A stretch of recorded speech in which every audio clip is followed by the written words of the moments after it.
Salam. Nas yang saya pilih untuk kita renungkan adalah kitab Perjanjian Lama, Rut pasal 1 ayat 1 hingga yang ke-17. Saya mengambil tema pada nas ini yaitu iman, kasih, dan setia. Jemaat yang dikasihi Tuhan, mengapa ada 3 janda dan siapakah mereka? Baiklah, saya akan bercerita dulu dengan singkat. Kitab Rut diawali zaman hakim yang memerintah, mengingatkan kita pada masa sulit. Terjadi kelaparan yang sangat luar biasa, sehingga satu keluarga di Israel, Bethlehem Yehuda, berjuang untuk mencari makan.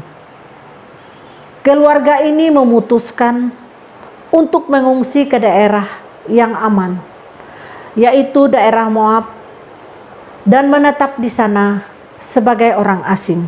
Jemaat yang dikasihi Tuhan, keluarga yang dimaksud adalah Elimelek sebagai kepala keluarga, Naomi istri, dan kedua anaknya Mahlon dan Kilion. Namun apa yang terjadi bisa kita lihat pada ayat yang ketiga.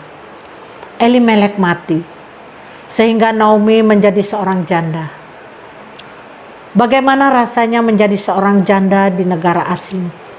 Di negeri sendiri saja sedihnya luar biasa.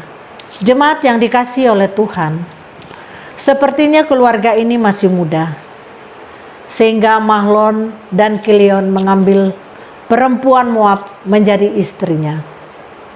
Yang pertama bernama Orpa, dan kedua bernama Rut. Kurang lebih 10 tahun mereka tinggal di Moab. Maka matilah Mahlon dan Kilion. Perempuan itu sangat kehilangan. Perempuan itu kehilangan anaknya dan suaminya di negeri Moab. Inilah yang saya maksud 3 janda. Dan mereka adalah Naomi sebagai mertua, Rut dan Orpa sebagai menantu. Jemaat yang dikasihi Tuhan, karena iman, Naomi tidak larut dalam kesedihan dan meratap nasib. Perempuan ini berkemas untuk kembali ke Bethlehem Yehuda, ke tanah perjanjian bersama Rut dan Orpa. Namun Naomi berpikir, jika dia membawa kedua menantunya, mereka akan mendapat kesulitan-kesulitan yang akan menghadang mereka di Israel.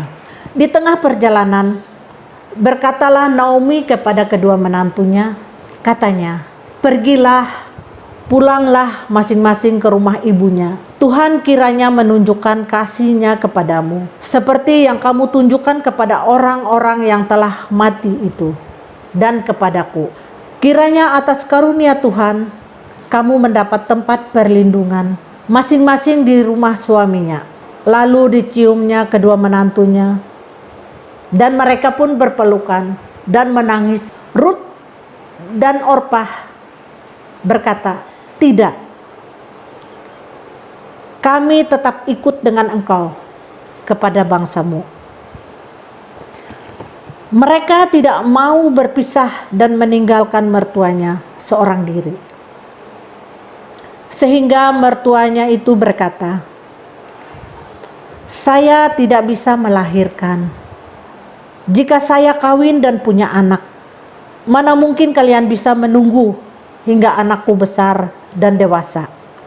Orpa memahami apa yang dikatakan oleh mertuanya, sehingga dia menghampiri mertuanya, mencium mertuanya, dan memohon diri untuk kembali kepada ibunya, Allahnya, dan bangsanya. Namun apa yang terjadi pada Rut? Rut tetap pada pendiriannya. Rut tetap ikut dengan mertuanya Naomi. Mereka pun melanjutkan perjalanan. Namun Naomi berkata lagi kepada Rut. Dapat kita lihat pada ayat yang ke-15. "Telah pulang iparmu kepada bangsanya dan kepada para allahnya. Pulang mengikuti iparmu." Tetapi apa jawaban Rut? Mari kita lihat pada ayat yang ke-16. Janganlah desak aku meninggalkan engkau, dan pulang dengan tidak mengikuti engkau. Sebab kemana engkau pergi, ke situ juga aku pergi. Dan di mana engkau bermalam, di situ juga aku bermalam. Bangsamu lah bangsaku, dan Allahmu lah Allahku. Ayat yang ke-17. Di mana engkau mati, aku pun mati di sana, dan di sanalah aku dikuburkan. Beginilah kiranya Tuhan menghukum aku, bahkan lebih lagi daripada itu, jikalau sesuatu apapun memisahkan aku dari engkau, selain daripada maut. Luar biasa. Rut tetap pada pendiriannya. Dengan iman Rut tetap mengikuti mertuanya. Rut mengimani Allah mertuanya.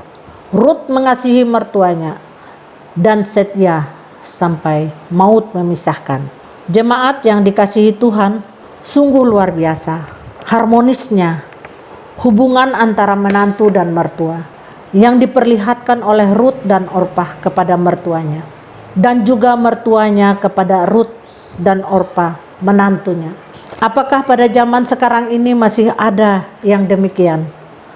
Saya berani katakan masih ada, tapi hanya sedikit. Biarlah apa yang diperlihatkan oleh Naomi, Rut dan Orpah akan menjadi teladan pelajaran untuk kita sebagai contoh di dalam kita mengarungi kehidupan ini. Demikianlah firman Tuhan yang boleh saya sampaikan. Tuhan Yesus memberkati. Amin.